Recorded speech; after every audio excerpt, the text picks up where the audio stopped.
Buenas tardes a todos. Soy Guillermo Delgado, soy gerente de negocios responsables y sustentables para lo que es el Cono Sur, así que bueno, veo gente de varios países. Y sí, nos suma, nos atañe a este tema tan importante para nosotros como es la biodiversidad. Seguimos avanzando, llevamos ya muchos años trabajando de la mano de investigadores, distintas universidades y midiendo diferentes servicios ecosistémicos, implementando tanto Operation Pollinator en Chile como paisajes multifuncionales en el resto de los países. Y hoy quisimos ir un pasito más allá y empezar a explorar este tema de los estándares de certificación. ¿Qué nos están pidiendo al momento de mirar la biodiversidad? Esto para nosotros es relativamente nuevo, bueno, para Global también, así que ahí vamos a aprovechar a una experta como es Ale para estos temas. Y bueno, invitarlos también a ustedes a que pregunten, a que también si tenemos algún pequeño espacio, a que nos cuenten qué están haciendo, y si no, vamos por el chat, pero ver tanta gente interesada en la temática de biodiversidad, la verdad que me sorprende. Así que bueno, muchas gracias a todos y los dejo acá con el equipo. Muchas gracias, Guillermo. Me presento para todos aquellos de ustedes que no me conocen. Mi nombre es Claudia Galvez. Yo soy coordinadora de negocios responsables y sustentables para Syngenta Chile y les voy a estar compartiendo pantalla para darles a conocer acerca de nuestro programa de biodiversidad. Ahí, por favor, si pueden indicarme cuando vean la pantalla en modo de presentación. Ahí estamos, Clau. Ahí se ve. No sé, Muchas Claudia, gracias. si querés recordarle igual cómo es la forma de participación, si quieren dejar sus preguntas y eso. Sí, de todas maneras, como menciona Iván, la idea es que puedan ir colocando sus preguntas en el icono de preguntas y respuestas que vamos a estar revisando al finalizar la presentación. Incentivarlos también a que hagan todo tipo de preguntas, cualquiera de ellas va a ser respondida y en caso de que no alcancemos también, vamos a poder compartirlas a través de correo electrónico. Bueno, para comenzar, quisiera hablarle de lo que aparecen unas rayitas ahí, no sé si ese es el problema de la pantalla, mil disculpas por eso. Pero hablarles de nuestra mirada sustentable, de lo que significa para nosotros el programa Paisajes Multifuncionales y Operation Pollinator, que es un programa a nivel global para Syngenta y que hemos venido desarrollando también de manera local, y que tiene como objetivo promover la biodiversidad y la salud de los insectos polinizadores en los campos agrícolas. Es un proyecto que venimos desarrollando para Argentina, Uruguay, Paraguay y Chile ya hace muchos años. ¿En qué consiste? Consiste este programa en que vamos a utilizar estas áreas que los productores no utilizan, digamos, o en las que se maneja, vamos a poder manejar vegetación nativa, sembrada, plantada o naturalizada, de manera de ir creando estas zonas de refugio y de biodiversidad en donde los insectos polinizadores pueden llegar, habitarlas y alimentarse. En estas imágenes pueden ver algunos de los programas establecidos a nivel LAS. En las imágenes de abajo se ve la siembra de flores que corresponde al mix de Operation Pollinator. Es un mix que consta de 10 especies que hemos venido desarrollando con Syngenta, estudiando también que sean atractivas para los polinizadores y que hemos venido desarrollando también como línea de trabajo junto a los bordes nativos multifuncionales, que es la imagen de abajo en el medio. Hemos venido desarrollando ya también algunas investigaciones relacionadas a estos bordes que cumplen el mismo objetivo de tener estas zonas de refugio para estos insectos polinizadores. Aquí comentarles también de que de manera un poco más gráfica cuáles son estas zonas en donde se ha podido ir implementando los programas a nivel LAS, cercanos, digamos, a bosques, a alambrados, a bordes o cursos de agua, cercanos también a los cultivos. Es decir, el productor puede utilizar cualquier zona disponible cercana al cultivo, ojalá como para ayudarlo en el rendimiento o aumentar su producción con la llegada de estos insectos polinizadores. ¿Cuáles son los objetivos también o los beneficios que esto trae para la agricultura? Bueno, primero que todo es aumentar el nivel de la población de insectos polinizadores y de enemigos naturales hemos visto que también habitan estas zonas de refugio y también ahí nos permite crear zonas de hábitat para pequeños mamíferos y aves. También contribuye a la reducción de la erosión del suelo al tener esta cubierta vegetal que nos permite obviamente contribuir un poco con materia orgánica y a reducir lo que es la erosión. También poder mencionarles que mejora el rendimiento de los cultivos. Hemos visto también, hay varios estudios, por nombrarles algunos, por ejemplo, uno de manzanos en Chile. Gracias al establecimiento del borde nativo, la investigación y como resultados obtuvimos que esta se veía incrementada la producción en más de un 23%. Son investigaciones que hemos venido realizando año a año también como para poder corroborarlas. Y nada, la verdad es que tener estas zonas de refugio ayudaría a aumentar la producción más cercana al cultivo. Y también poder destacar que este tipo de zonas nos permite poder reducir los costos asociados a la polinización, teniendo en cuenta de que los insectos ya no vienen solo como visitantes, sino que utilizan estas zonas para alimentarse, para habitar y se quedan en nuestros campos. Ese es uno de los grandes beneficios también que trae. Quisiera hablarle también de los servicios ecosistémicos y de las funciones que este programa también trae con estas zonas. Por ejemplo, la función de soporte y la función estética y de patrimonio. Como función de soporte podemos destacar que el incremento en la diversidad de los insectos polinizadores, insectos benéficos y enemigos naturales ayuda a que tengamos un servicio ecosistema mucho más mejorado, con muchas más prácticas y actividades entre los mismos insectos. A su vez, también nos permite poder realizar un control biológico y fomentan y ayudan en el servicio de polinización. Y por la parte estética y de patrimonio, tenemos la recreación y beneficios estéticos. Es siempre agradable, digamos, llegar a un campo, verlo con flores, ver el cultivo, y eso trae consigo, digamos, también este beneficio estético y de recreación, tanto para los trabajadores que participan de estas jornadas, como para aquellos que lo visitan. Comentarles ahí que el servicio del Mixed Operator Pollinator para Chile con el mix de semillas, varios de los trabajadores ahí para el Día de los Enamorados sacan flores y las llevan a sus respectivas parejas. Entonces se dan esas instancias también, o para el Día de la Madre también se ven sectores que van siendo sacados ahí con algunas de las flores para las madres. Y para terminar también con el rescate del patrimonio e identidad cultural, es súper importante este punto porque, por ejemplo, nosotros con los bordes nativos multifuncionales, lo que destacamos son las especies nativas, estas especies propias del lugar que estaba antes de que se comenzaran a colocar los cultivos, digamos, o a tener como una producción agrícola, y que efectivamente eran eliminados esos sectores como para poder tener una mayor superficie de producción, y hoy día hemos visto que eso ha ido disminuyendo, perdón, porque se ha ido incrementando la solicitud de los productores por tener estas zonas más de refugio, de biodiversidad y de conservación para el medio ambiente. Entonces, como segunda línea de trabajo, también trabajamos con especies nativas como para incorporarlas nuevamente y favorecer lo que es el patrimonio. Comentarles un poco también lo que hemos venido haciendo a nivel LAS. Para el caso de Argentina, hemos ya beneficiado a más de 46.000 especies, 46.000 hectáreas con el programa, y hemos venido trabajando ya con más de 20 empresas, instalando más de 30 refugios, y hemos venido trabajando también con distintas organizaciones y socios. Ahí por nombrar algunas, tenemos el Parque de Papa, FEDIAP y AGD. Para el caso de Paraguay también poder mencionarles que hemos instalado en más de 20 campos el programa, hemos tenido un impacto mayor a 720 hectáreas beneficiadas, y hemos venido trabajando también con distintos socios como CETAPAR, que se ha venido sumando a lo que es el desarrollo del programa. Para el caso de la exposición de Expo Syngenta realizada este año, también comentarles que tuvimos gran interés por parte de los productores de Paraguay en tener estas zonas de refugio y de instalar estos hoteles de insectos que pueden ver en las fotografías de más abajo para seguir promoviendo lo que es la biodiversidad en sus campos.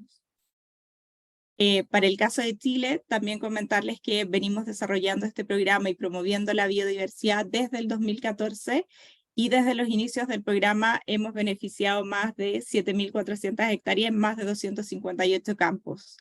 Hemos trabajado con socios estratégicos para nosotros como Vivero Pumahuida, Biosea y Fraunhofer, quienes nos han ayudado junto a la Universidad Austral a desarrollar una serie de investigaciones relacionadas al programa para determinar cuáles son los tipos de insectos que llegan a estos refugios, cuál es su clasificación, y hemos tenido grandes resultados, como por ejemplo contarles de que hay especies de abejas nativas que se han visto y que anteriormente no estaban visibles en lo que era el borde natural del campo.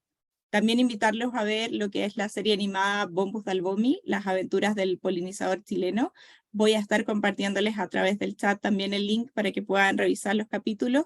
Y esta serie también comenta acerca de lo que es el programa Operation Pollinator y destaca también cómo poder cuidar estas zonas y cómo poder implementarlas en los campos de cada uno de ustedes.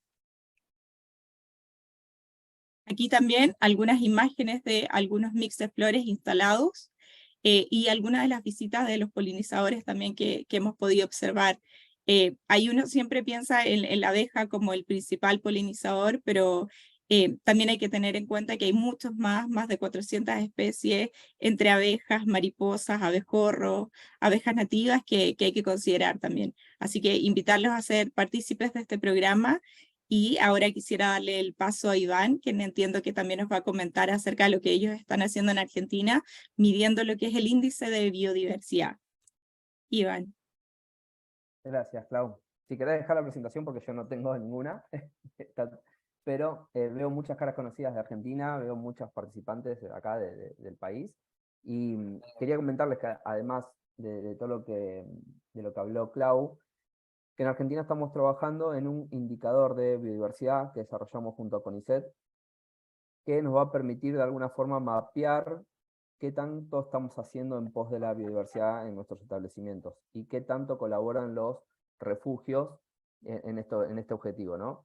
Este indicador, que veo también algunos colegas conectados, lo vamos a estar realizando a través de la plataforma Cropwise, que es una plataforma digital que tiene Syngenta, y vamos a estar testeándolo durante todo este año. Es gratuita, por lo cual aquellos que ya tienen implementados los paisajes multifuncionales podríamos estar acercando esta propuesta, y aquellos que aún no están trabajando con nosotros en el programa, sepan que nosotros estamos disponibles al 100% para colaborar y acompañarlos en este proceso. Al finalizar van a estar los contactos de todos nosotros. Yo ahora voy a dejar mi contacto también acá en el WhatsApp. Hay algunos asesores externos entre ustedes que se fueron presentando en el chat, que colaboran con el proyecto, colaboran con el programa, y bueno, nada, invitarlos a que se sumen a esta propuesta que contó Claudia. Por lo menos las novedades por Argentina son esas, y nada, agradecido, Clau, gracias por el espacio, y bueno. Ahora creo que entiendo que va Ale, que aborda directamente la temática del encuentro sobre certificación de Dale, Iván, ahí solamente retomar una pregunta del chat, creo que se referían de cómo se llamaba el programa, entiendo que es del índice de biodiversidad, es dentro de nuestra plataforma digital que tenemos Cropwise, y con esta idea que estamos teniendo de digitalizar todas las acciones de sustentabilidad que tenemos, tanto de buenas prácticas como de el mapeo de carbono cuando estamos midiendo huella, y en este caso también la biodiversidad. Todas nuestras acciones de sustentabilidad van a ser digitalizadas con la idea de poder escalar. Este índice de biodiversidad está dentro de la plataforma Cropwise para aquellos usuarios, y como decía Iván, esta parte pueden acceder también si nos dejan sus datos, o bueno, creo que los tenemos con las inscripciones, podemos mandar más detalles. La idea del índice, como comentaba Iván, es justamente poder mapearse ustedes o poder tener una evaluación de cómo están manejando en los campos la biodiversidad. Saben que es muy complejo, ahora Ale lo va a explicar, pero el índice busca acotar algunas variables para poder medirse. Esto va a ser dinámico y como decía Iván, está testeándose para poder ir incorporando sus devoluciones y ir mejorándolo, ¿no? Así que herramienta es bastante nueva, estamos contentos de tener una herramienta digital que pueda mapear biodiversidad, así que bueno, más información después iremos pasando. Sí, ahí acabo de compartir en el chat que para conocer más acerca del programa de paisajes multifuncionales, que es la siembra de corredores biológicos, pueden ingresar en polinizales.com, ahí van a poder ingresar por cada uno de los países, por Argentina, Uruguay, Paraguay, Chile, y ahí mismo van a tener los contactos nuestros, ahí nos escriben y nosotros después nos podemos entrar en contacto con ustedes. Y si no, al Dale, finalizar la disertación van a estar nuestros correos también.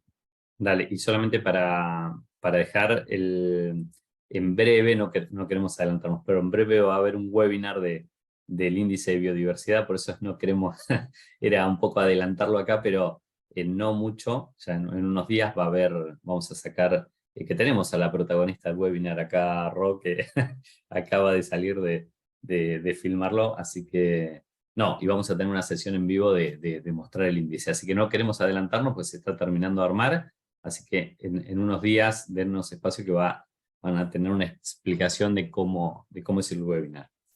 Claro, y para todos los que tengan dudas, estamos acá para dar respuesta a los que me conocen, y si no, después los chicos les dan el mail para contarles cómo es esta medición a través de Cropwise, ¿no?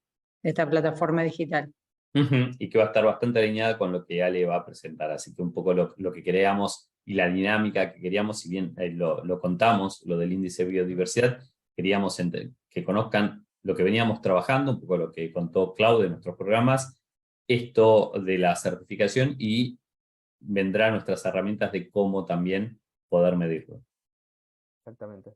Bueno, si les parece, continuamos con la agenda del evento, que va a estar de la mano de Ale. Ale es gerente técnica de Global Gap para cuentas claves en Conosur, y ella va a estar a cargo del resto de la jornada.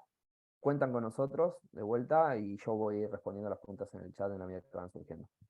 Ale, todo tuyo. Gracias, Iván. No tengo habilitado para compartir la pantalla ahora, si me habilitan. Estuve habilitada hasta la prueba, pero acá no está funcionando. A ver, ahí, Ale, ¿puedes? A ver. Sí, ahora sí, perfecto. Gracias. Gracias a Dios que funcionó. Viendo la presentación. Sí, se ve bien. Excelente, entonces voy a dar comienzo. Bueno, buenas tardes a todos. Muchas gracias a todo el equipo de Syngenta por la organización de esta actividad. La verdad que me parece un tema súper interesante, ustedes saben que me gusta muchísimo. Hoy vamos a estar hablando específicamente de los requisitos de biodiversidad en los estándares de certificación, pero vamos a hablar de temas bastante generales, no solamente los de biodiversidad, porque claramente todos los temas ambientales están muy interrelacionados. Yo acá, antes de comenzar, les voy a pedir que los que quieran tengan sus cámaras encendidas, yo los estoy viendo. Tengo otro monitor allá, a veces miro la presentación, pero en general prefiero verlos a ustedes. La verdad que me súper alegra el interés en el tema, y la cantidad de gente conocida y no conocida que está trabajando en esto, y que podamos sumar esfuerzos, ¿no? Que podamos todos trabajar por lo mismo y generar impactos positivos mayores. Así que con los que no estamos en contacto, yo cuando terminemos les voy a dejar los contactos a mis redes y demás, para que podamos seguir sumando esfuerzos, o a veces conociendo actividades que están haciendo y que a veces no se muestran, o que el resto no conocemos, y que siempre es bueno poder sumar fuerzas, ¿no? Todos estamos interesados en estos temas, que es súper agradecida del interés. Para presentarme muy rápidamente, los chicos ya me presentaron, mi nombre es Alejandra Pistañez y soy ingeniera agrónoma. Soy la gerente técnica de Global Gap para Argentina, Chile, Uruguay, Paraguay y Bolivia, y estoy específicamente a cargo de lo que es el programa de uso sostenible del agua de riego. Estoy específicamente enfocada en los temas ambientales de Global Gap, justamente por eso estamos organizando este webinar, y venimos trabajando muy en conjunto con Syngenta por estos objetivos en común, porque además Syngenta es un miembro de Global Gap y trabajamos en una colaboración permanente, así que eso también ayuda mucho a sumar esfuerzos. Para empezar con la parte técnica del webinar de hoy, si tienen preguntas, por favor, vayan dejándolas en el chat. Voy a ver lo que puedo ir respondiendo durante la presentación, y si no, al final vamos a tener un tiempo para poder responderles. Lo primero que les voy a contar es cuáles son los temas que ya están abordados por las buenas prácticas agrícolas, que ya están tratados en lo que es Global Gap, aseguramiento integrado de fincas. Los temas de biodiversidad ya venían siendo trabajados antes de la versión 6. Versión 6 es la versión de Global Gap que entra en vigencia el 1 de enero del 2024. Sé que hay mucha gente que está en este webinar que está trabajando directamente con la implementación de Global Gap. Para los que son más nuevos o que están trabajando en otras áreas y tengan dudas de esto, por favor déjenlo en el chat que yo se los respondo. Puntualmente el estándar se actualizó, estamos entrando en versión 6, y lo que ya venía de versión 5, lo que ya está incluido desde antes, y simplemente se incrementó en cuanto a sus requisitos, son estos temas que yo les listé acá en este slide. La biodiversidad, para iniciar, el manejo integrado de plagas, que claramente es la base para todo lo que querramos hacer de biodiversidad, porque sin manejo integrado de plagas es imposible. Todo lo que es la gestión del suelo y la conservación, todo lo que es la gestión del agua, la eficiencia energética, la gestión de los residuos, el uso de los fertilizantes y el uso de los fitosanitarios.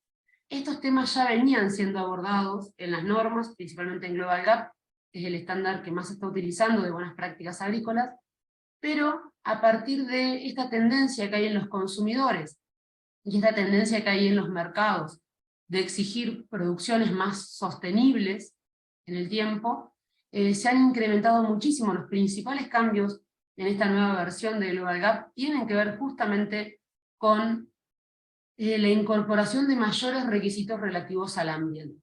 Así que yo ahora sí les voy a ir presentando toda la parte de los temas nuevos, en los cuales se ha ido haciendo foco en esta nueva versión.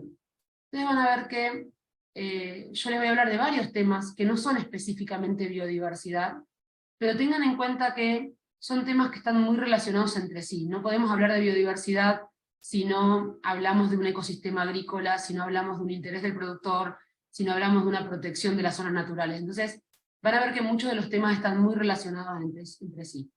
Voy a comenzar hablando del concepto de restauración de los ecosistemas. Nosotros, cuando hablamos de restauración de los ecosistemas, no hablamos de requisitos específicos. No es que Global Gap tenga un requisito sobre restauración de los ecosistemas, sino que la restauración de los ecosistemas es el objetivo general al que se apunta a través de la implementación de todos estos requisitos ambientales que les voy a describir, ¿sí? Nosotros sabemos que los temas ambientales no son aislados, no son protejo o uso bien los agroquímicos, o protejo el agua, o protejo el suelo, o protejo las plantas. Son temas que realmente están muy relacionados, y la restauración de los ecosistemas es el concepto general al que apuntamos, ¿sí? ¿Cuáles son estos temas de lo que vamos a hablar, y que son los que básicamente son requisitos, en este caso, de la versión 6 de Global Gap?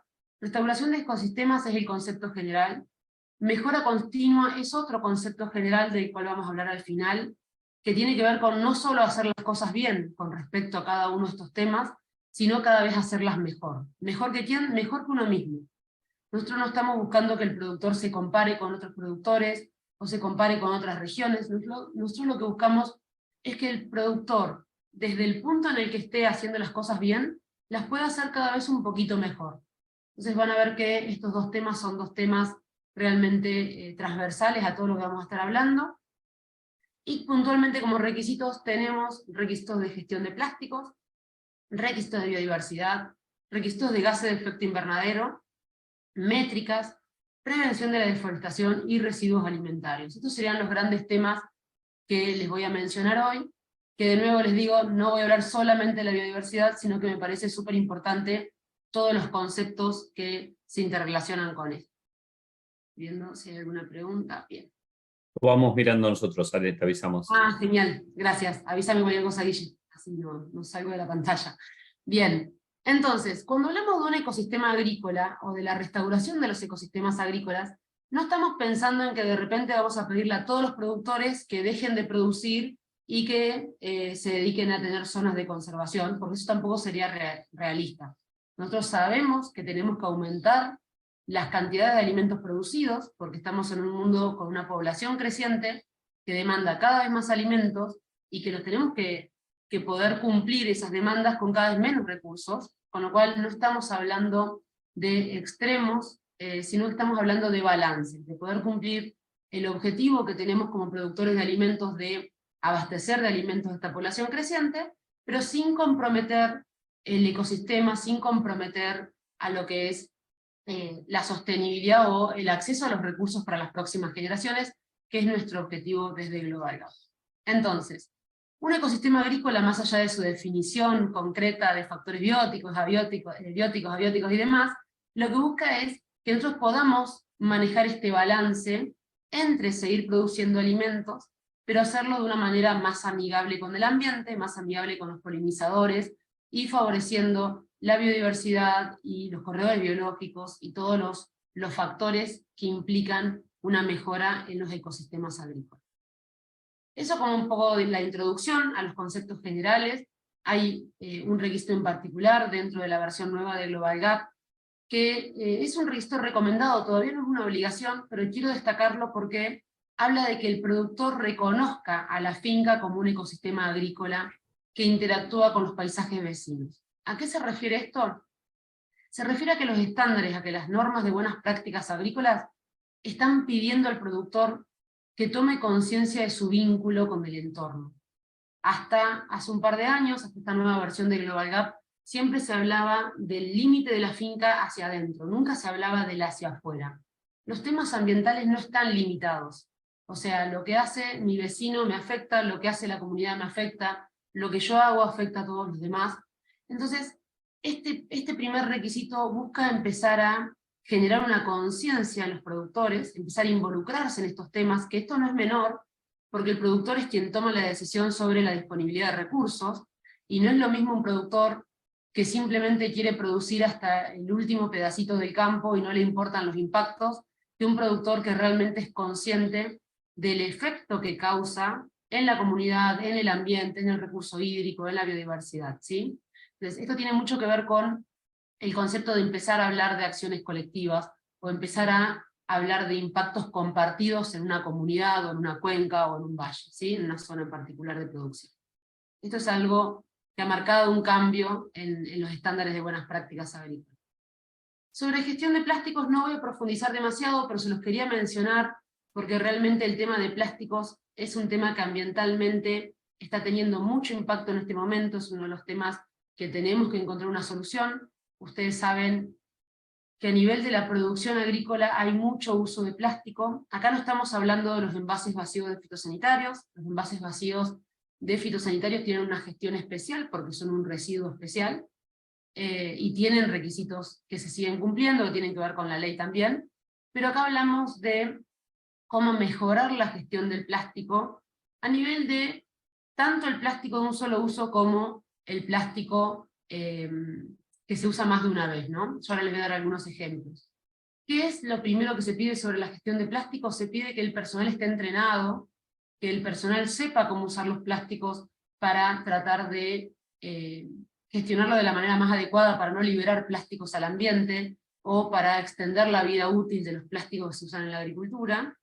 Se pide que se cumplan las especificaciones, que se conozcan y se cumplan las especificaciones de los plásticos que se usan en la agricultura.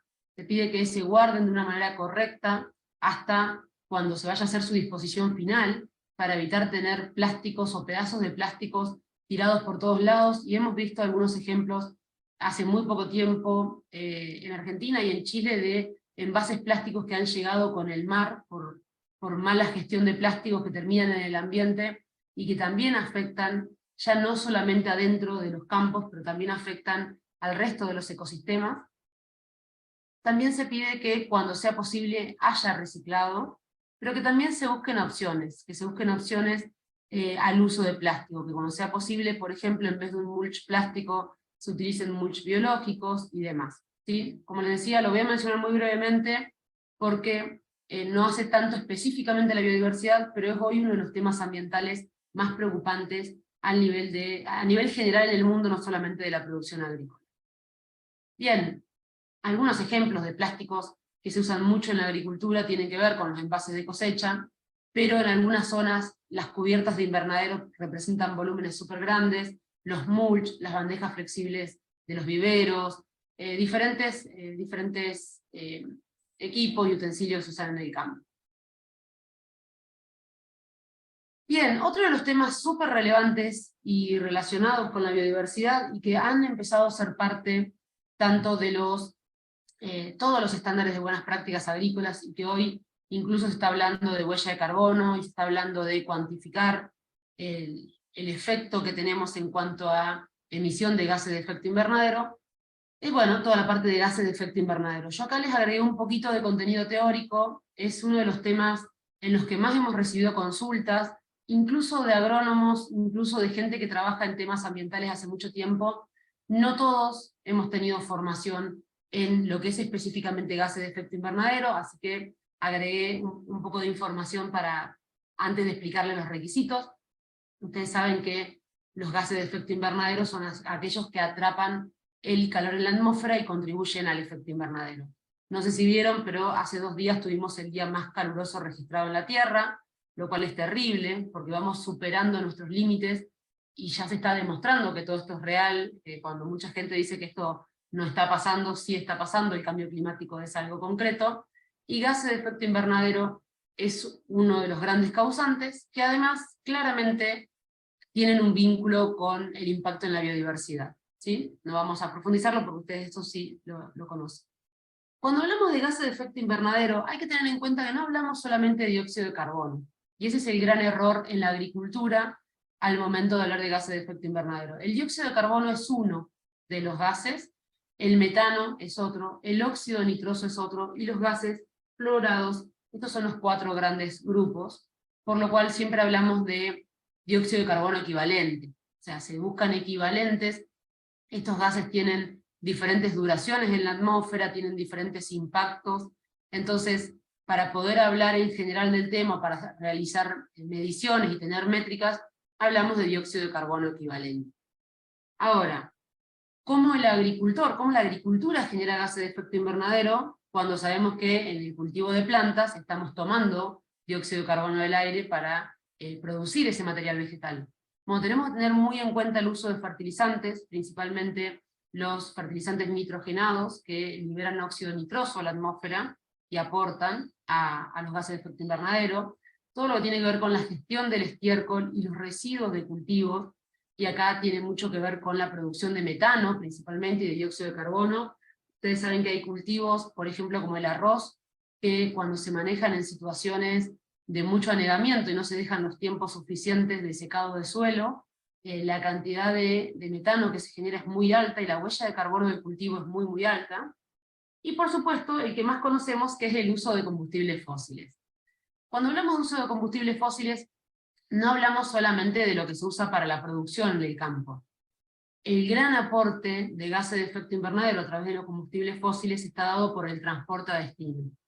Nosotros en Latinoamérica somos un gran proveedor a contraestación de lo que es Unión Europea principalmente, y de Estados Unidos, y no es lo mismo el impacto de la producción de los alimentos que el impacto del transporte de ese alimento hasta el destino final, ¿sí? Nosotros acá, en la parte de buenas prácticas agrícolas a nivel de campo, vamos a hablar de los combustibles fósiles utilizados en el campo para la producción, no los del transporte, pero ténganlos en cuenta porque generan un gran impacto. ¿Cómo podemos mejorar esto? Podemos reducir el uso de fertilizantes, podemos utilizar sistemas de manejo de estiércol y de residuos de cultivos más adecuados, que permitan que haya una mayor captura de dióxido de carbono y una menor producción de gases de efecto invernadero, y dentro de lo posible usar más energías renovables. A veces para lo que es la maquinaria agrícola del campo es más difícil, pero por ejemplo para los equipos de bombeo de agua para riego, y no solamente usar energías más amigables con el ambiente, no solamente cambiar un motor a combustión por un motor a energía solar. Si yo optimizo la gestión de mi riego, por ejemplo, y riego con la cantidad de agua que necesito y no con mayor cantidad, también voy a estar ahorrando combustibles y voy a estar teniendo un menor impacto a nivel de gases de efecto invernadero. Bien, quiero ir un poquito más al requisito. Concretamente, la agricultura, cuando hablamos de cultivos, cuando hablamos de plantas, puede contribuir a la emisión de gases de efecto invernadero, pero también nosotros podemos reducir esas emisiones de manera de empezar a quedar más balanceados, ¿sí? Que es a lo que apuntamos.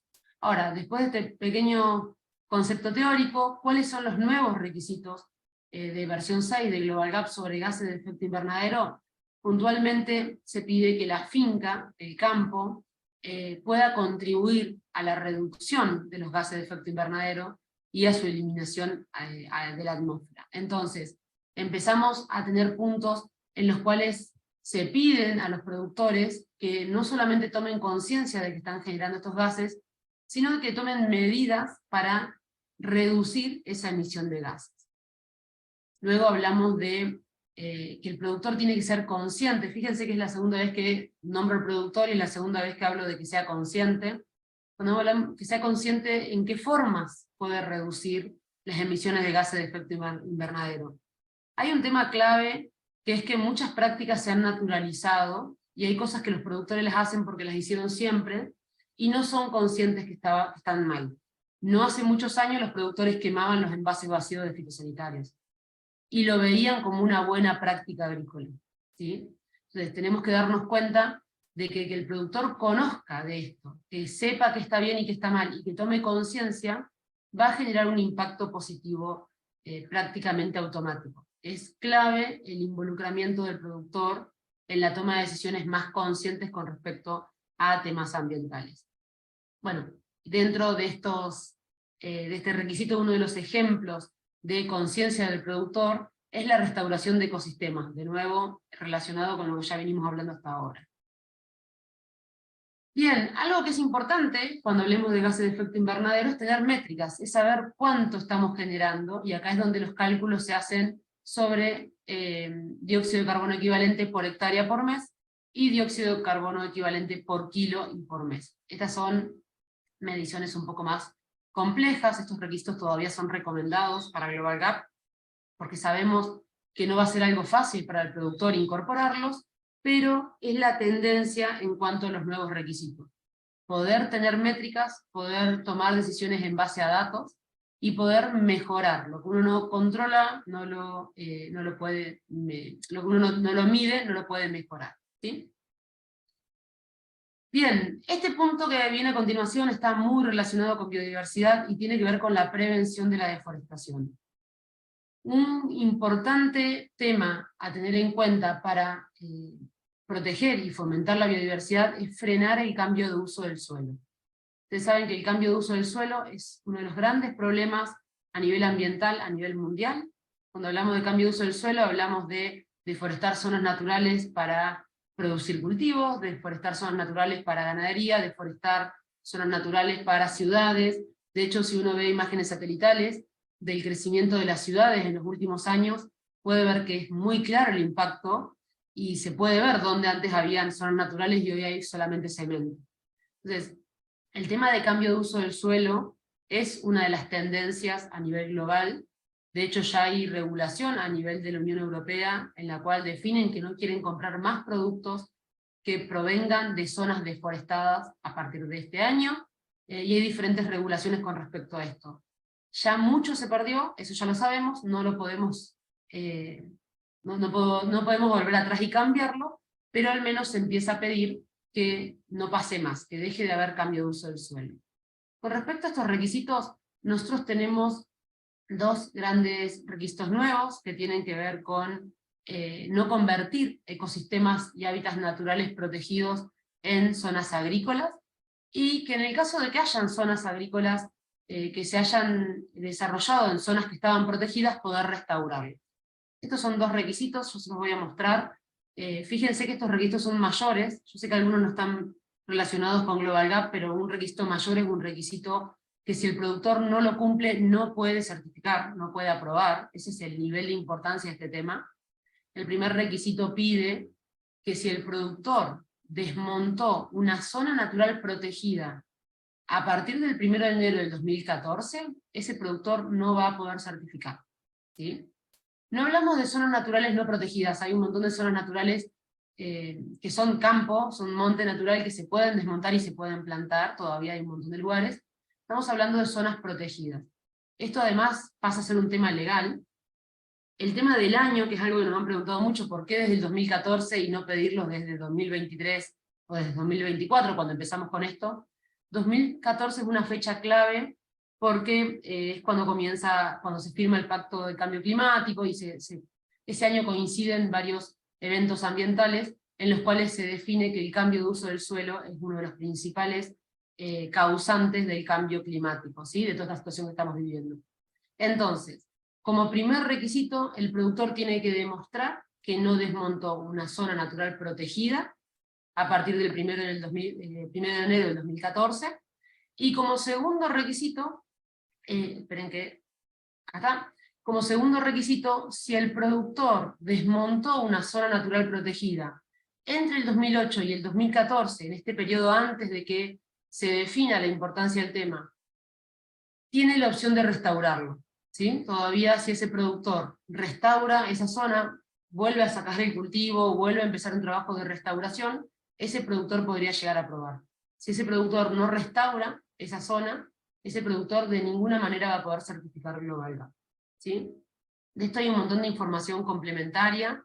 Yo ahora cuando terminemos les voy a compartir un documento de guía que tiene Global Gap, donde menciona cuáles son los pactos o las reuniones o todos los acuerdos que se fueron firmando que validan estas fechas justamente para lo que tenga que ver con deforestación. Así que cualquier información extra que necesiten, después me la piden y se las puedo compartir por el chat. Bien, ahora sí llegamos a biodiversidad, que es básicamente lo que ustedes querían que hablemos hoy.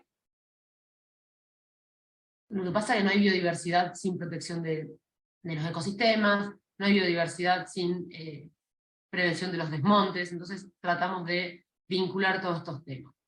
Cuando hablamos de biodiversidad, el primer requisito, y es un requisito nuevo de Global Gap, es que el productor tiene que reconocer a la finca como un ecosistema agrícola, que interactúa con los paisajes vecinos. Y me van a decir, bueno, esto ya lo dijiste al principio, sí. Este es un punto específico para biodiversidad, y quiero hacer mucho hincapié porque está costando un montón que el productor entienda que tiene que hacer un poco más de lo que hacía, que ya no alcanza con que haga las cosas bien dentro del campo, tiene también que tener acciones que vayan más allá de los límites de su campo, ¿sí? Y tiene Ale, perdón, una pregunta Sí, que por ahí suma acá.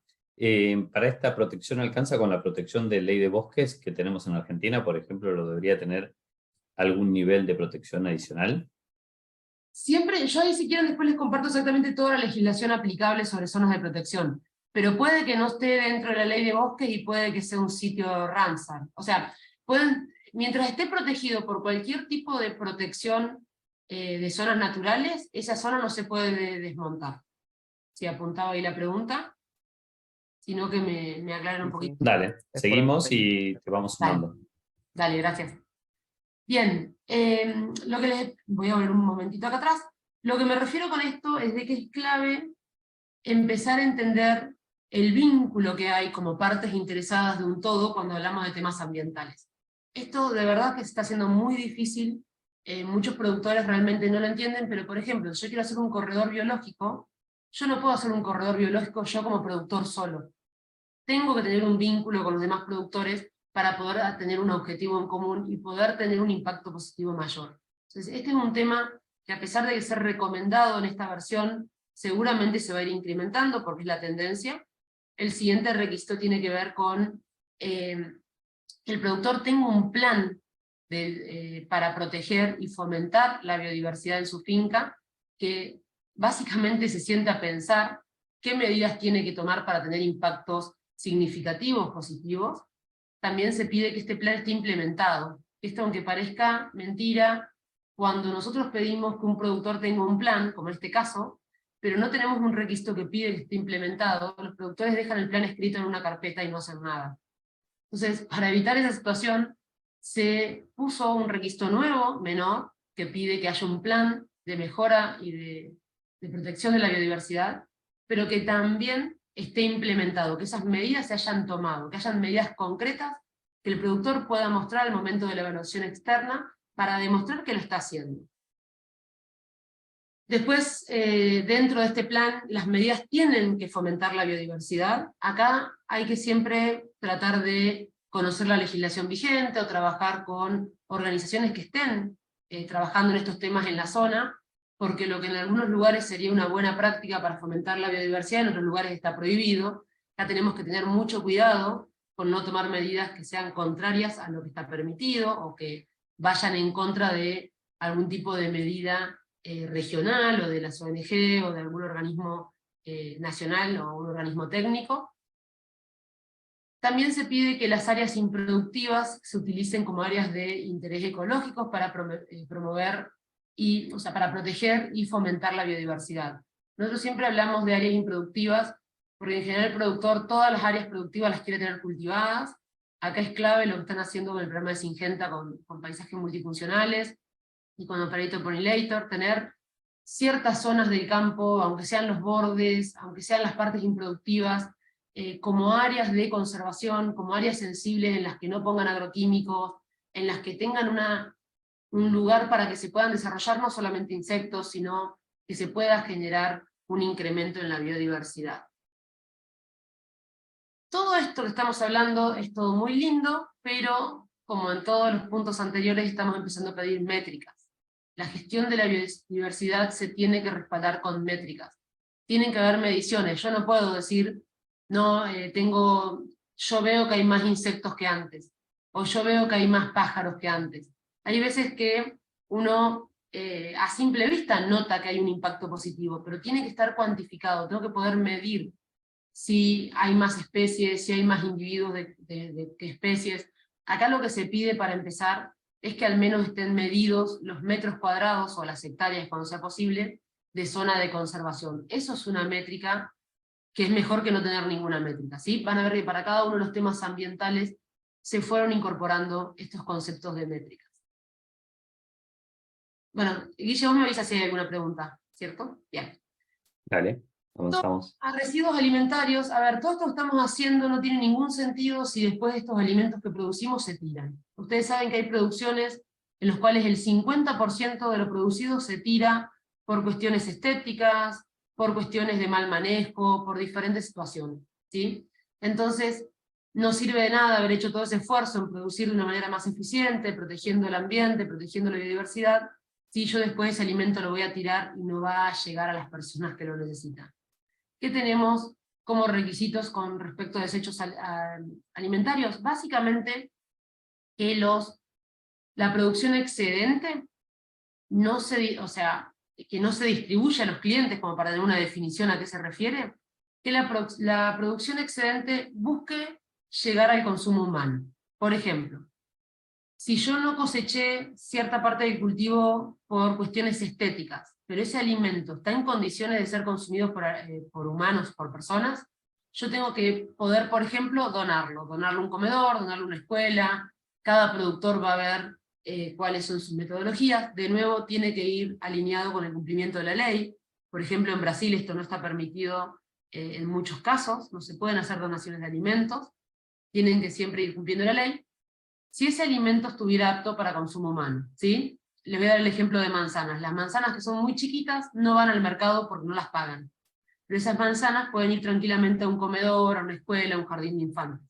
No tienen un problema de inocuidad, simplemente es una cuestión de tamaño, una cuestión de calidad. La siguiente acción que puede tomar el productor es que aquellos alimentos excedentes, esos excedentes de producción, que no pueden ir al consumo humano, que vayan a consumo animal. Que en vez de desperdiciarse, que en vez de tirarse, que en vez de quemarse, como pasa muchas veces, vayan a un criadero de animales, vayan a un sector donde los animales vayan a hacer un aprovechamiento de ese alimento. En algunos casos no se puede para los para los animales, y se pide que se utilicen como materiales biológicos. ¿A qué nos referimos como materiales biológicos? Que se incorpora al suelo, para que sea parte del suelo como un fertilizante, que se produzca biogás, por ejemplo, que es algo que no tenemos tan incorporado todavía, pero que en otros países es muy común, que en el mismo lugar de producción, que muchas veces tienen producción vegetal y producción animal, tengan producción de biogás. Básicamente la idea es, en lo posible que el alimento llegue al consumidor, si no es posible, pero se puede consumir por humanos, tratar de hacerlo llegar a algún lugar donde lo puedan aprovechar. Si no es apto para humanos, que vaya a producción animal, y si no es apto para alimento de animales, que de alguna manera se aproveche, ya sea como incorporación al suelo o como producción de biogás, ¿sí? Así les estoy resumiendo un poco todo el punto, no les estoy leyendo los slides, por supuesto, prefiero explicarles un poco el concepto. Entonces, esto ya se los mencioné.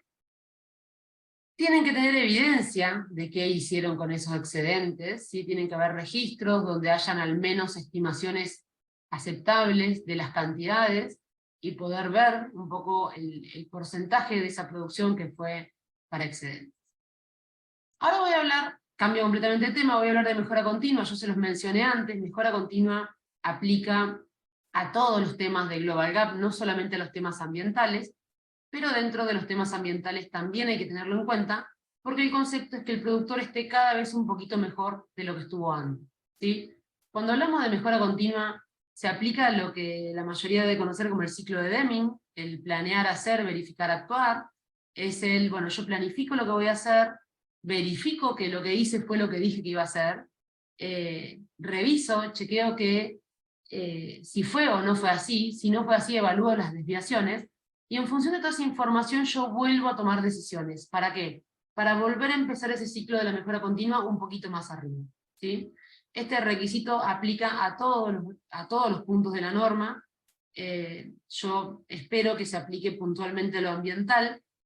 A nivel de requisito se pide que haya un plan, que ese plan esté documentado. Esto es un requisito mayor, con lo cual es una obligación si el productor quiere certificar. Y esto ya se los expliqué. ¿Cómo implementar un plan de mejora continua? Por ejemplo, definir objetivos. Cuando hablamos de definir objetivos, siempre pedimos que definan objetivos SMART, específicos, medibles, acotados en el tiempo, realistas y alcanzables, que tengan que ver con aquellos riesgos significativos que el productor haya encontrado. Y acá lo que siempre nos preguntan es, bueno, ¿con cuántos objetivos cumplo? No, no es con cuántos objetivos cumplo, es ¿cuántos riesgos significativos detecté? ¿En cuál de todos estos temas que estuvimos hablando yo encuentro oportunidades de mejorar? Entonces, una vez que el productor encuentre dónde están las situaciones problema que podría mejorar, puede establecer objetivos SMART, puede medirlos, puede darle un seguimiento, puede verificarlos al momento de la auditoría y puede tomar decisiones para el siguiente ciclo, ¿sí? Hay algunos ejemplos de lo que podría incluir el plan. Como esto les va a quedar grabado, se los dejé para que lo puedan ver en detalle si les interesaba. Y tengan en cuenta, los que no están tan relacionados con Global Gap tal vez no lo saben, pero para la versión 6 tenemos 2 ediciones de la norma. Una edición se llama SMART y la otra edición se llama GFS. ¿Cuál es la diferencia? La edición GFS está reconocida por GFSI. GFSI es un organismo internacional que reconoce o evalúa y reconoce estándares de inocuidad específicamente. Entonces, hay mercados que solamente aceptan estándares de buenas prácticas agrícolas o de buenas prácticas de manufactura que estén reconocidos por GFSI.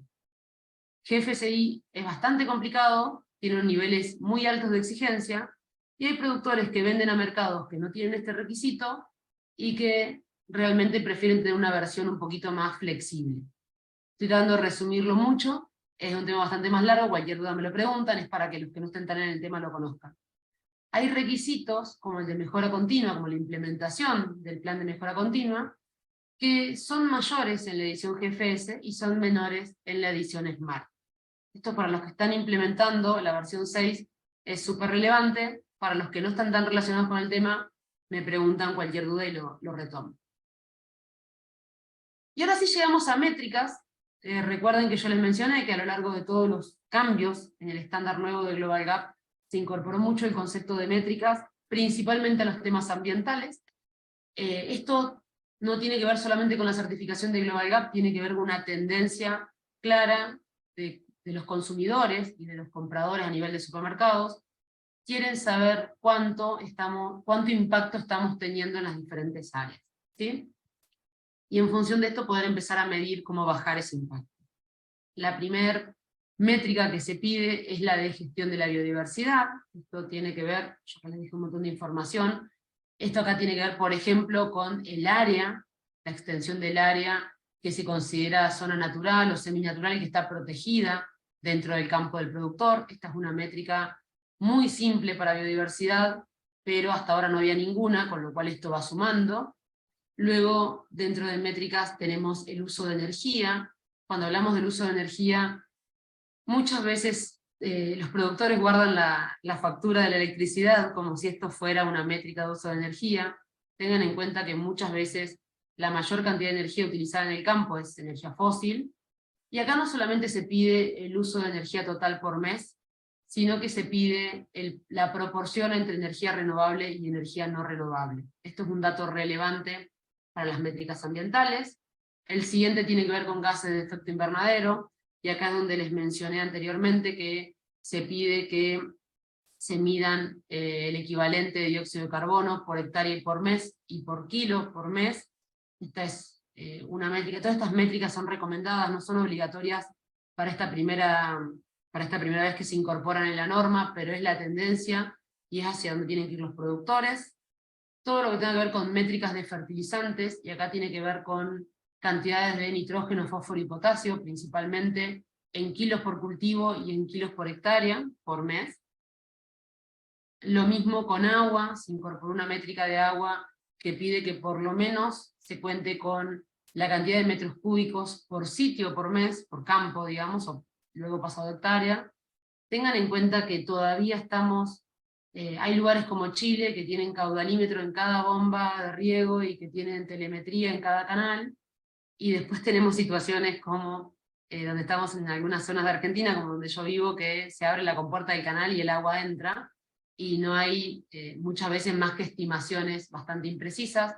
El tema de la gestión del agua busca que los productores no solamente hagan las cosas bien en los lugares donde tienen mucha escasez hídrica, que no esperen las situaciones extremas de escasez hídrica que estamos teniendo en algunos lugares, sino que también trabajen de manera proactiva en los lugares en los que todavía hay disponibilidad de agua suficiente para el agro. Con respecto a fitosanitarios, lo mismo, se está pidiendo que se registren los volúmenes de sustancia activa en kilos por cultivo, en kilos por mes y en kilos por hectárea por mes. Sigue siendo un recomendado, tengan en cuenta que esto va a ser difícil en un principio que los productores lo cumplan, pero esta es la última métrica que es súper relevante, que se incluye dentro de la versión 6. Para los que necesitan material complementario, hay un documento que se llama Guía de la versión 6, que tiene 90 páginas, y que gran parte, toda la última parte de este documento, hace hincapié en lo que son los temas de sustentabilidad, de sostenibilidad, y habla de cuáles son las regulaciones de protección de áreas naturales aplicables y demás. Si alguno quiere, ahora cuando terminamos les comparto el link donde les explico cómo descargarse el documento. Y antes de terminar, y ahí sí, si tienen alguna pregunta las respondemos, les quiero contar que como novedades, también a veces esto no es suficiente, hay compradores que quieren más en cuanto a requisitos de temas ambientales, y acá es donde existe algo que se llaman los módulos add-on de Global Gap. ¿Qué es un módulo add-on? Es un módulo extra que el productor puede agregar voluntariamente a su certificación. O sea, el productor puede certificar aseguramiento integrado de fincas, que es el estándar de Global Gap, o puede ser que su cliente, además de eso, les pida un poquito más. ¿Qué es un poquito más? Si les pide más sobre gestión del agua, el productor puede utilizar, por ejemplo, el add-on de Spring, que es un grupo extra de preguntas relacionadas a la gestión del agua de riego. Si le piden algo más sobre responsabilidad social, puede certificar GRAS, y así hay varios módulos. La tendencia es tener un nuevo módulo de biodiversidad y un nuevo módulo de métricas ambientales, ¿sí? De hecho, en algún momento se va a tener un único módulo que incluya todos los temas de sostenibilidad como una única solución para los productores, y que cada productor pueda optar por uno o por otro. Pero básicamente lo que les quiero mostrar es que la tendencia es exactamente ir en esa dirección. Ir hacia incrementar cada vez más los requisitos ambientales, los requisitos de sostenibilidad de los productores, para que tengamos cada vez menos impactos negativos, y de hecho lo que se está buscando es lograr impactos positivos. De hecho, hay tanta demanda por parte de los consumidores sobre información de los productos que están consumiendo, que tuvimos que desarrollar un etiquetado. Inicialmente habíamos desarrollado para flores, para peces y para agricultura por separado. Ahora es esta etiquetita que pueden ver amarillita con una persona con un sombrero y un tilde. Esta etiqueta representa que el producto está certificado, representa que es agricultura certificada, quiere decir que es inocuo, que es un producto que se hizo con buenas prácticas agrícolas, y además implica otros aspectos como responsabilidad social y trazabilidad. Muy resumido para contarles esto, pero se los quería mencionar porque esta es la tendencia, y también tiene que ver con toda esta tendencia de etiquetados verdes o de etiquetados, de ecoetiquetados que hay ahora principalmente en Europa. La idea es que no le pongamos una etiqueta al productor si es más verde o es menos verde, sino que le pongamos una etiqueta que le demuestre al consumidor que ese productor hizo las cosas bien y pasó por un proceso de certificación que lo evalúa, ¿sí? ¿Qué hay que tener para obtener esta etiqueta? Hay que tener un certificado de aseguramiento integrado de fincas, hay que tener un certificado de responsabilidad social con cumplimiento completo, hay que tener cadena de custodia, que se refiere a un estándar de trazabilidad a lo largo de toda la cadena de suministro, y en el caso de agricultura, en el caso de cultivos, hay que participar de un sistema de monitoreos de residuos que sea efectuado por terceros, no por el mismo productor. Esos serían los requisitos.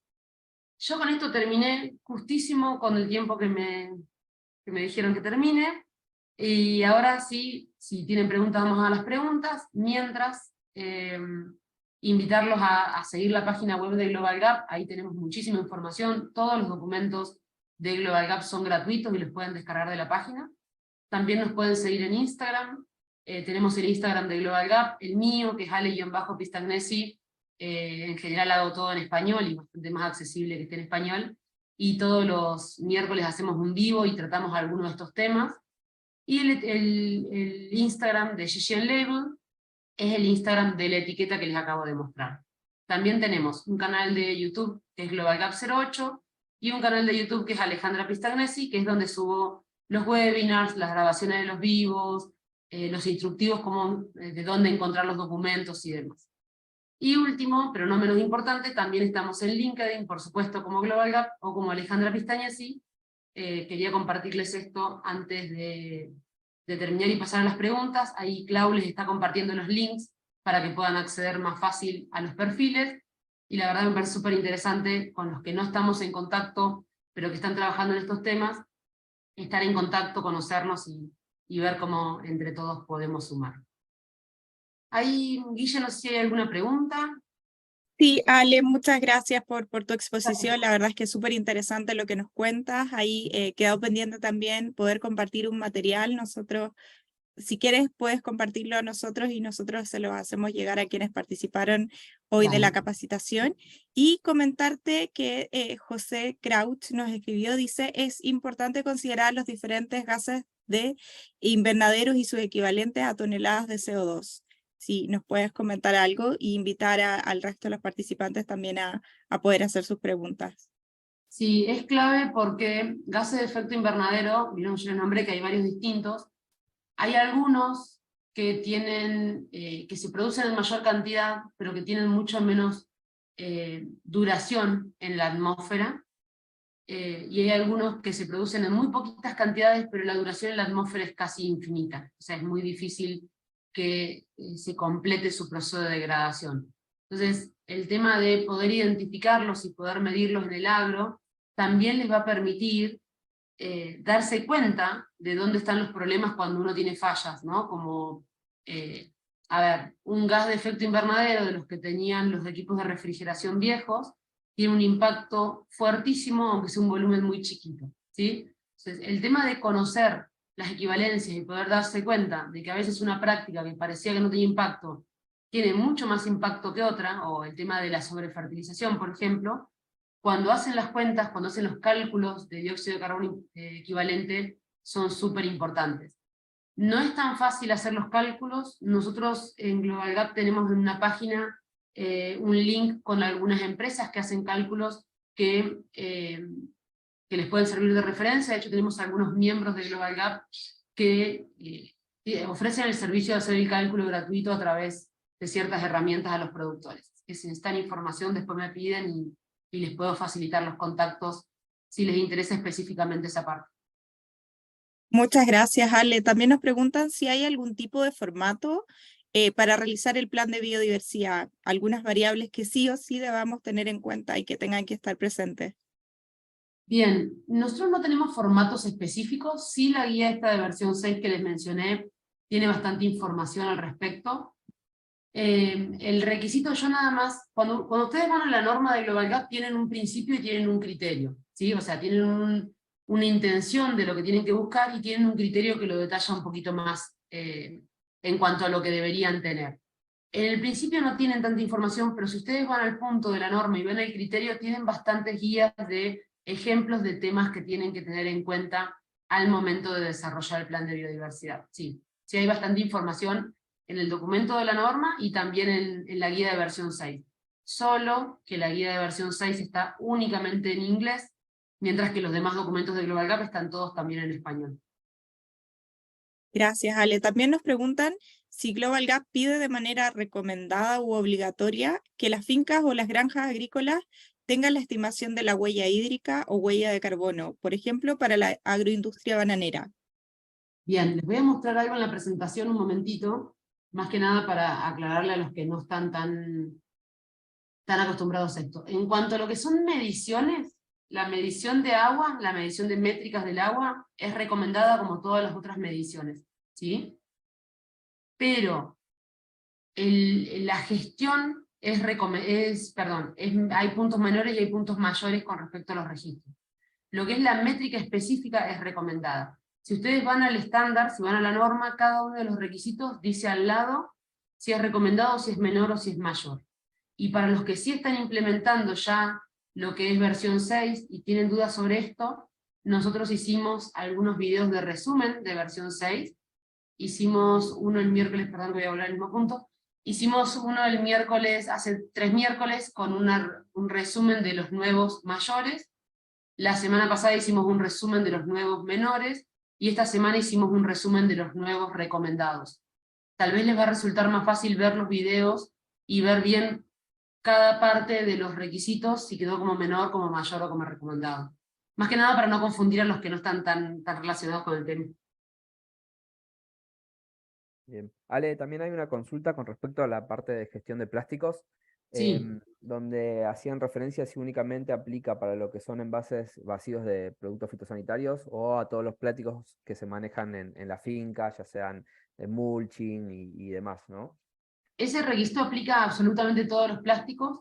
De hecho, los plásticos de fitosanitarios, como les mencioné antes, son un residuo especial que tiene que cumplir con un montón de requisitos más, que tienen que ver con la gestión legal y las vías de eliminación y el guardado seguro. Este punto nuevo de plásticos apunta más al resto de los plásticos, a todos los demás, o sea, sean plásticos de un solo uso, sean cubiertas de invernadero, todos los demás plásticos están abarcados por ese requisito nuevo. Ujú. Sí, y vale aclarar también que cada país cuenta con una legislación nacional para lo que es envases vacíos de productos fitosanitarios. Acá en Argentina es la 27279, y bueno, igual en cada país hay una ley específica, ¿no? Y que se gestiona a través de distintos organismos. En nuestro caso, por ejemplo, Campo Limpio. Sí, bueno, ahí tengan en cuenta que siempre que quieran certificar una norma como Global Gap o cualquier otra norma voluntaria, siempre la legislación vigente del país es prioritaria. Un producto que no cumple con requisitos legales del país no va a poder certificar una norma voluntaria, ¿sí? Eso tengan Clarísimo. en cuenta. Clarísimo. Primero cumplir con la ley y después con los estándares. Ujú. Clarísimo. También preguntan dónde dónde se pueden ver los videos con los nuevos requisitos de la versión 6. Bien, los videos están todos en mi cuenta de Instagram, que ahí les dejé el link, que es la que me pueden encontrar como Ale-Pistagnesi. Hay un video por semana desde el año pasado, así que hay un montón están todos los temas ambientales, todos los temas nuevos, y hay un montón de temas más. Para los que les cuesta encontrarlos en el perfil, que están uno por semana, pueden ir a las historias destacadas, y en historias destacadas hay una que se llama grabaciones a vivo, y están todos los vivos que hemos hecho. Y para los que usan Instagram, lo estoy compartiendo en el canal de YouTube también. Alejandra y Iván, les cuento que, bueno, empecé a seguir y tal cual, están todos los videos. Ahí vi que, así que bárbaro, gracias. Gracias, Ro. Genial. Gracias. También pregunta para vos, Claudia, con respecto al programa de Operation Pollinator o paisajes multifuncionales. Si puedes explicar un poco más cómo es la modalidad para ser parte de ellos y si tienen algún costo asociado.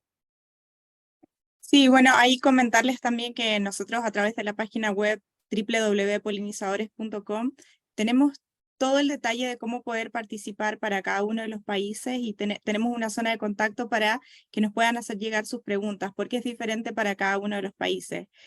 Por ejemplo, para el caso de Chile, tenemos dos modalidades de trabajo. Una es que lo estamos ofreciendo como servicio para algunas regiones del país, que es la metropolitana, quinta, sexta y séptima, y es posible canjear un mix de Operation Pollinator o un borde nativo a través de Círculo Syngenta, que es una plataforma de servicios que tenemos en Chile, que mediante la compra de productos uno va acumulando cierta cantidad de puntos o de dólares y después puede canjearlo por una serie de servicios como calibración de maquinarias, monitoreo de plagas, y entre ellos el servicio de Operation Pollinator. Entiendo, Iván, ahí que para Argentina el tema es que contactan a cada uno de los zonales de venta o la fuerza de venta y tú tomas contacto con los productores ahí también, si nos puedes comentar. Sí, exacto, para aquellos que tienen alguna relación con Syngenta o algún distribuidor zonal, pueden hacerlo a través de ellos, y para aquellos que no tienen relación con nosotros también le brindamos soporte. Nos pueden escribir por www.polinizadores.com, ahí ingresan por Argentina, ingresan sus contactos y nosotros a la brevedad nos comunicamos y damos soporte. La idea que es un programa gratuito, no es exclusivo de nadie, es de adhesión voluntaria, y nosotros estamos para acompañar. Por suerte cuento con un lindo equipo por detrás que nos da soporte en esto. Muchas gracias, Iván. Y Ana, también para el caso de Paraguay, si nos puedes comentar también cómo es el proceso. Para Paraguay también lo estamos entregando de forma gratuita. En realidad, a través de la página web hoy sería la forma más rápida. Pueden entrar en la pestaña de Paraguay, dejan sus datos y nosotros estamos entregando estos kits. Claudia ya mencionaba las metodologías. Nosotros empezamos hace muy poco tiempo, entonces en principio nosotros estábamos asesorando en un 100%. Hoy estamos entregando con una guía de instalación, entonces cada uno de los productores lo puede hacer de forma autónoma, pero siempre estamos acompañando y dando un seguimiento también para ciertas mediciones que vamos a realizar. Muchas gracias, Ana. Y comentarles por chat también que compartimos el link que nos hizo llegar Alejandra para ver cómo encontrar el documento, la guía para la implementación de la versión 6. Ale, ¿verdad que con ese uno entra y puede tener toda la información directa, verdad? Sí, en ese videíto les expliqué muy simple, yo no me dedico a redes, pero les hice una grabación de la pantalla, cómo entrar al centro de documentos, cómo descargar la guía y demás, así que con ese videíto tienen el paso a paso para descargar el documento. Dale, ahí esa pregunta para Esteban. O sea, cualquier otro documento que necesiten o más información, si me escriben, yo los voy compartiendo en general en la medida que me lo van pidiendo, ¿no? Los voy armando. Sí, tal cual, Ale. Bueno, gracias por eso. También yo voy a dejar mi contacto acá en el chat para cualquiera que tenga una consulta por Argentina o por Uruguay. Los invito también a mis compañeras para referentes para Chile, para Paraguay y Bolivia. Hacemos lo mismo. Igual, de todas formas, les pueden escribir a Ale y Ale nos deriva a nosotros, y nosotros nos pueden escribir a nosotros y nosotros también lo derivamos a Ale. Esto es así, es un equipo. Y Ale, sí, creo yo, para cerrar, me voy a atrever a hacer una pregunta. Que si nos puedes explicar un poquito la importancia de trabajar en certificación, ¿no? De por qué trabajar con certificaciones y por qué es importante también que se incluya hoy en día el tema de biodiversidad, ¿no? En este tipo de modalidad. Creo que sería lindo para redondear. Bien. La importancia de trabajar con certificaciones tiene que ver con no solo hacer las cosas bien, sino poder mostrar que uno las hizo bien, ¿sí? Hay productores que trabajan fantástico, hay productores que trabajan cuidando el ambiente, asegurándose de producir productos inocuos, pero que no tienen forma de demostrar eso. Hoy el comprador quiere asegurarse que lo que está comprando tuvo un control de alguien en quien ellos confíen. ¿Por qué digo esto? Porque muchas veces nosotros podemos decir, bueno, pero cada país tiene sus controles de sus autoridades competentes. No todos los compradores confían en todos los controles de todas las autoridades competentes. Tengan en cuenta que hay mercados que están abastecidos por muchos países y uno puede confiar más, confiar menos, o conocer más o conocer menos. Nosotros en Argentina, por ejemplo, tenemos un montón de regulaciones súper relevantes. pero muchas veces el cliente no lo sabe, ¿no? Principalmente nosotros que nos dedicamos a exportación en Latinoamérica. El tener una certificación le permite al productor, es como cuando uno rinde un examen, cuando uno se recibe en la facultad y tiene el título. Vos podés saber mucho o no, pero tener el título demuestra que alguien te evaluó. Tener una certificación incluye pasar por un proceso de evaluación de una tercera parte, de un organismo de certificación que está acreditado y demás. ¿Por qué es tan relevante el tema ambiental? Porque hace unos años lo único que se pedía era que el alimento sea inocuo, que no vaya a estar contaminado. Era tan bajo el nivel que con que el producto no esté contaminado ya era suficiente. Después hubieron como diferentes líneas de trabajo, ¿no? Se empezó a trabajar en responsabilidad social, cuando se dieron cuenta de que no era suficiente que el alimento no esté contaminado, sino que también había que asegurarse de que no hayan chicos cosechándolo, por ejemplo. Y en la medida que todos esos grandes temas se fueron resolviendo, y que que empezamos a tener tantas consecuencias negativas, ambientales a nivel mundial, y se empezaron a ver los impactos, realmente hoy el comprador ya no duda de que el alimento es inocuo, de que está hecho con responsabilidad social, porque sabe que si no lo sabría, ¿sí? Pero sí hay una tendencia muy grande por cambiar este concepto de que ya no solo el productor no tenga impactos negativos, sino que tenga impactos positivos. Y la biodiversidad es el medidor, o sea, es el indicador. Porque si yo hago mal cualquiera de las otras cosas, el problema se va a empezar a dar en la biodiversidad.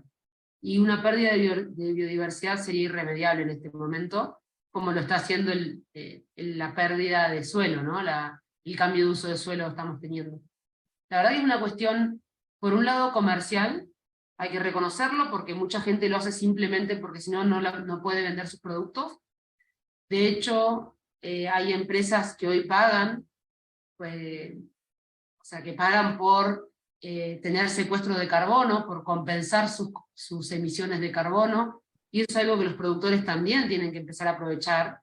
Hay empresas que están pagando por los ahorros de agua, porque tienen impactos en el uso de agua muy grandes, entonces pagan a los productores para que mejoren su gestión del agua, y todo ese agua que el productor ahorra la ponen como agua positiva en su balance. O sea, hoy está cambiando el juego, digamos. De verdad, por un lado hay una cuestión comercial, y todos sabemos que hay empresas que lo hacen así, y por otro lado es real que hay una mayor conciencia por parte de los consumidores, que tiene mucho que ver con el acceso a la información. O sea, hoy hay un mayor acceso a la información, sea buena o sea mala, y hoy la gente sabe más de lo que está consumiendo. Yo creo que hace unos años no sabíamos tanto, salvo que sea la producción cerca de nuestra casa, y hay una tendencia a ser más responsable en las decisiones de consumo. Eso creo que sería un poco para tratar de resumir, porque es un tema súper largo, pero eso sería un poco el resumen, Iván. No, se superentiende, comparto totalmente el tema de no solamente hacer bien las cosas, sino también dar garantía de que lo estamos haciendo bien, poder demostrarlo hacia afuera, creo que es fundamental. Y por eso también la importancia, ¿no?, de realizar este tipo de jornadas en conjunto, ¿no? Tanto Syngenta como Global Gap, que trabajamos en pos de las BPA, y siempre estamos contentos de acompañarnos entre los dos. Clau, no sé si tenés algunas palabras para cerrar, y ya no hay más preguntas, algunos ya fueron Sí, saludando en el chat. gracias, Iván. De hecho, agradeciendo, y bueno, agradeciéndote a vos, Ale, sobre todo, ¿no?, que con tus palabras. Sí, Clau.